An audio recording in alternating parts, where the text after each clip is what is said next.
Test স্ট্যাটাসের ২৫ বছর পূরণ উপলক্ষে বিশেষ পরিকল্পনা হাতে নিয়েছে Bangladesh cricket board. Let's cricket থিমে ভবিষ্যৎ প্রজন্মের ক্রিকেটারদের অনুপ্রাণিত করতে অনূর্ধ্ব ১২ ক্রিকেট ফেস্ট আয়োজন করবে বিসিবি। পাশাপাশি পেসার হান্টের পরিকল্পনাও রাখা হচ্ছে। বাংলাদেশ দল প্রথম বিশ্বকাপ খেলে ১৯৯৯ সালে। সেই বিশ্বকাপে বাংলাদেশ দলকে নেতৃত্ব দিয়েছিলেন আমিনুল ইসলাম বুলবুল।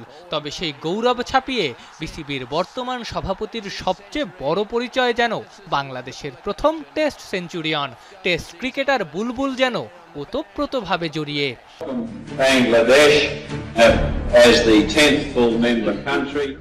সভাপতি নির্বাচিত হয়ে সেই টেস্ট ক্রিকেটকে নতুন করে ধারণ করছেন আমিনুল ইসলাম। ২৫ বছর আগে ২০০০ সালের ২৬ জুন আইসিসির টেস্ট স্ট্যাটাস পায় বাংলাদেশ ক্রিকেট। টেস্ট স্ট্যাটাসের রজত জয়ন্তী পালন করার উদ্যোগ নিয়েছেন বিসিবি সভাপতি।